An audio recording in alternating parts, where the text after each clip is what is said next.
அனைவருக்குமே வணக்கம். சற்று முன் கிடைத்திருக்கக்கூடிய ஒரு மிக மிக முக்கியமான செய்தி ஒன்று வெளியாகியுள்ளது.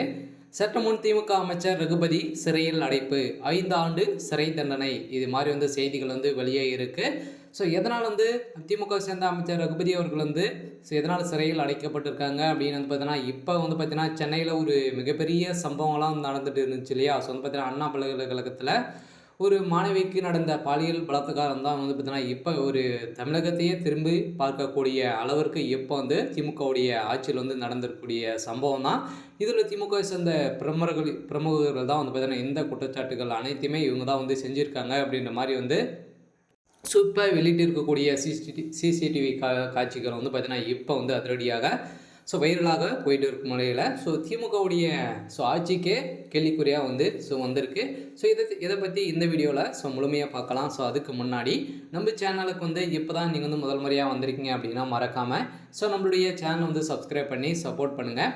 வாங்க வீடியோக்குள்ளே போகலாம். பார்த்தீங்கன்னா ஏற்கனவே திமுகவுக்கு மிகப்பெரிய பிரச்சனைகள் போயிட்டு இருந்த நிலையில் இதன் அடிப்படையில் அமைச்சர் ரகுபதி பரபரப்பான ஒரு விளக்கம் அளித்திருக்கும் நிலையில் பார்த்தீங்கன்னா அண்ணா பல்கலைக்கழக வளாகத்திலேயே மாணவி ஒருவர் பாலியல் பலாத்காரம் செய்யப்பட்ட சம்பவம் பெரும் அதிர்வலைகளை ஏற்படுத்தியிருந்தது. இந்த வழக்கின் ஞானசேகரன் என்பவர் கைது செய்யப்பட்டுள்ள நிலையில் அவன் திமுகவை சேர்ந்தவன் என்று எதிர்க்கட்சிகள் குற்றச்சாட்டி வருகின்ற நிலை. இதற்கென சட்டத்துறை அமைச்சர் ரகுபதி இது தொடர்பாக விளக்கம் அளித்திருக்கும் நிலையில் அண்ணா பல்கலைக்கழக வளாகத்திலேயே மாணவி ஒரு பலாத்காரம் செய்யப்பட்ட சம்பவம் தான் பரபரப்பை சென்னையிலே ஒரு சென்னை மாணவிகள் அனைவருமே இப்போ திமுகவுக்கு எதிர்ப்புகள் வந்திருக்கும் நிலையில் இதனை கண்டித்து ஆர்ப்பாட்டங்களை நடத்தி வரும் நிலையில் இதில் கைதாகியுள்ள ஞானசேகர் திமுகவை சேர்ந்தவர் என்று எதிர்க்கட்சிகள் அண்ணாமலை அவர்களும் குற்றச்சாட்டி வரும் நிலையில் இதற்கிடையே சட்டத்துறை அமைச்சர் ரகுபதி இது தொடர்பாக செய்தியாளர்களை சந்தித்து